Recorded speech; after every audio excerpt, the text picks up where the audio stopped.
മുസ്ലിം ലീഗിൻ്റെ സംസ്ഥാന general secretary PMA സലാം സാഹിബ് പിണറായി വിജയൻ ആണും പെണ്ണും കെട്ട മുഖ്യമന്ത്രി എന്നാണ് പറഞ്ഞത്. അത് ഒരു ഇടതുപക്ഷ പ്രവർത്തകനായിട്ട് പറഞ്ഞിരുന്നെങ്കിൽ മുസ്ലിം ലീഗിൻ്റെ സംസ്ഥാന ജനറൽ സെക്രട്ടറി PMA സലാം സാഹിബ് പിണറായി വിജയൻ ഇന്നലെ വിശേഷിപ്പിച്ചത് ആണും പെണ്ണും കെട്ട മുഖ്യമന്ത്രി എന്നാണ്.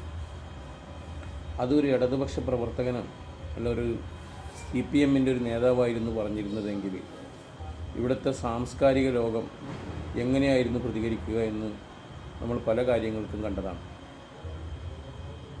ഒപ്പുശേഖരണമായി, ഒപ്പിടിക്കലായി, പിന്നെ ഇവിടുത്തെ സാംസ്കാരിക ബുദ്ധികളെല്ലാം കൂടി വന്ന് പിന്നെ സ്ത്രീവിരുദ്ധ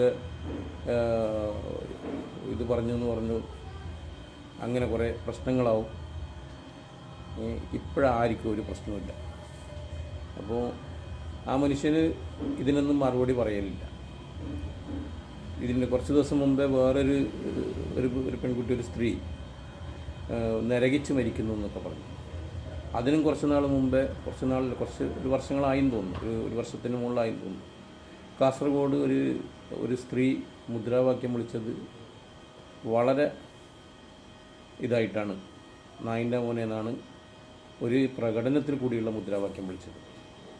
പക്ഷെ അതിനൊന്നും പിണറായി വിജയൻ എന്ന നമ്മുടെ കേരളത്തിൻ്റെ ആദരണീയനായ മുഖ്യമന്ത്രി അതിനൊന്നും മറുപടി പറയാറില്ല. അർഹിക്കുന്ന അവജ്ഞയോടുകൂടി തള്ളിക്കളയേണ്ടതാണ് അതൊക്കെ എന്ന് അദ്ദേഹത്തിന് അറിയാവുന്നത് കൊണ്ട് തന്നെ അദ്ദേഹം ഇതിനൊന്നും മറുപടി പറയാൻ നിൽക്കുക.